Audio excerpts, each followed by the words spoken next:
હતો ઉદો ખાવાના ફાંફા પડ્યા ત્યારે રાજસ્થાને છોડીને પાટણમાં પ્રવેશ્યો.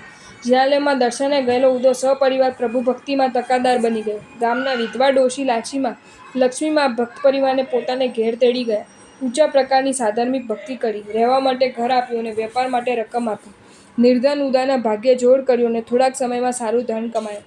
લાછીમાનું મકાન વેચાતા લઈ લીધું. તેને પાડી નાખીને નવું બાંધકામ કરતા દિવાળમાંથી સોના મહોરનો ચરુ નીકળ્યો. મકાન જેનું હતું તે ડોશીમાને તે રકમ આપવા માટે ગયો ત્યારે ડોશીએ સાફ ના પાડી દીધી કે મેં તો મકાન વેચી માર્યું, હવે જે નીકળે એ તારું જ કહેવાય. પણ ઉદો માન્યો નહીં અને મામલો રાજ દરબારે પહોંચ્યો. રાજે કહ્યું કે એ ધન ઉદાનું જ કહેવાય. ઉદાએ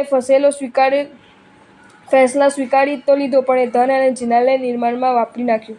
આ અદો ઉદો મટી ગયો અને ઉદયન શેઠ તરીકે જાહેર થયો. આગળ વધતા રાજા કર્ણદેવના મૃત્યુ બાદ રાજા સિદ્ધરાજે એની મંત્રી બનાવ્યો અને પછી ઉદયન શેઠ ઉદયન મંત્રીશ્વર તરીકે પંકાવા લાગ્યા. ઓ પ્રભુ, તારી ભક્તિ તો કેવી કમાલ કરે છે, કોને ક્યાંના ક્યાં પહોંચાડી દે છે.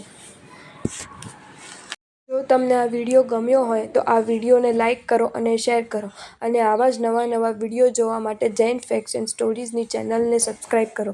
ધન્યવાદ.